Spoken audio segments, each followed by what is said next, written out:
Hi guys, I'm Will. I'm a music producer and educator, and I'm currently releasing music under the moniker Hushchild. Today I'm here to give you an overview and introduction to MelodySauce. I'm going to show you how I go about creating interesting and unique melodies with this plugin, and we're going to hear music reminiscent of Roddy Ricch and Travis Scott. Let's jump into it. So let me start off by giving you guys a general overview of this interface. On the left hand side, we've got different options to control the parameters of how the melody is performed. We've got our performance pads in the center here and our melody bank information on the right. If we go over to the top left, we've got our key. You can set that if you've already got a basic melody going and you can match it with what you're already playing, or match it to the sample that you might be using. If not, of course, you can just play around until you find something that works for you. We can set the speed from a slow melody or a fast melody. Octaves, would you like it playing in a lower parameter, in the middle, or in a higher octave? Do you want the melody to feel like it's swung or straight?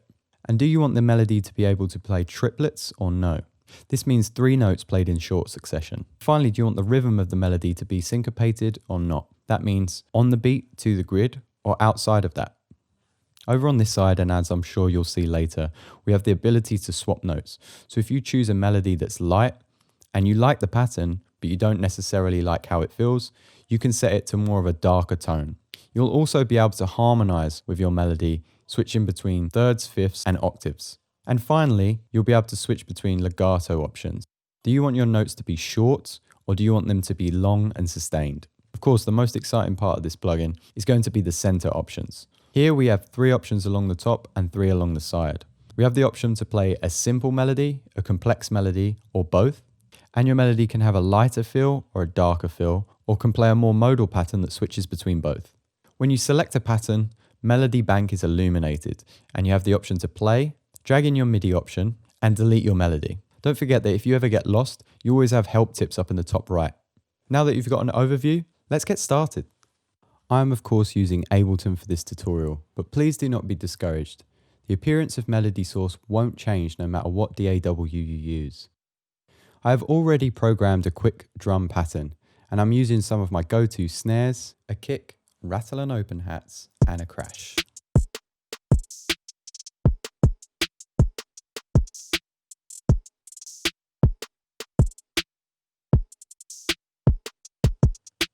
Cool, so I think this is going to give me a really good base to start my track upon. Now before recording this episode, I had already happened to find a great starting melody just using a stock pad sound in Phase Plant, which I gave a slightly low pass filter. You can see in the melody bank, my pattern is already loaded, and the parameters on the left show that I have chosen a relatively fast pattern in the middle octaves with no swing, triplet, or syncopated rhythm.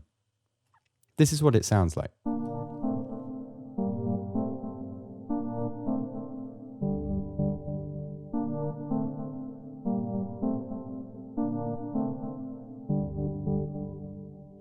So in the top right, I'll use the MIDI drag button to drop my MIDI pattern into my project. Note how in the bottom right, it automatically mutes MelodySauce. This is super handy, as if you've used different step sequences in plugins, you may have noticed a jump in volume where you have 2 overlapping patterns from the initial sound source and its copied pattern.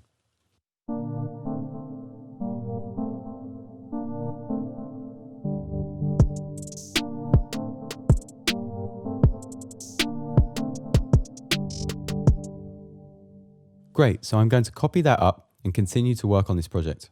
I want another secondary melody, and which I'm also going to use MelodySauce for. So, in Ableton, I'll unarm my first instrument and set my second instrument's input ready to receive information from MelodySauce. With this pattern, I'll obviously keep the key the same. I'm going to have this now in a higher register and turn syncopation on. My melody is now going to play in an alternative rhythm to my pad, which will give it some movement to my track. I want it to come in on the 1.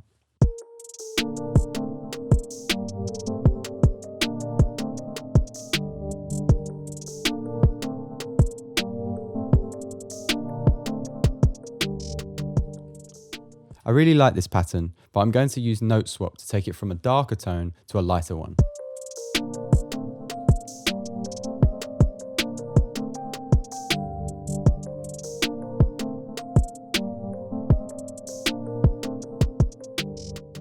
That's much better. Now just to experiment with the harmonizing functions to get the right timbre for my song.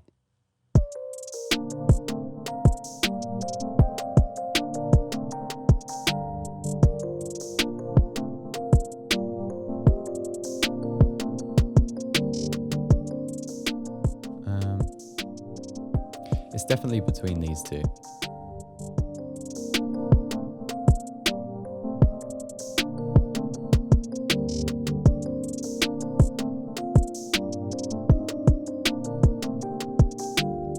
Perfect. I much prefer it sitting here.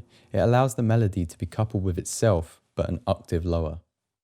Let's just add this to the project.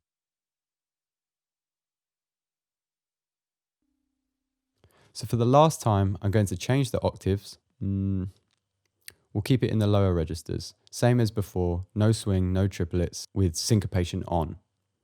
Finally, a simple pattern and dark tone. Whoops. I don't feel like I've picked a suitable sound here, but we'll fix it, don't worry. It's a nice melody though, we just need to adjust the instrument that's playing it.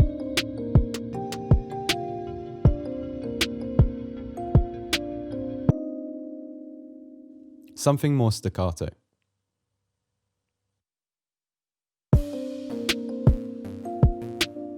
Brilliant, that's exactly what I'm going for.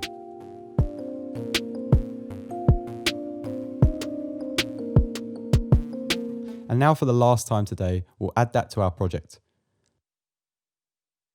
Now all that's left to do is add some bass to our track, maybe some extra percussion, risers, and give it a quick mix and we're finished.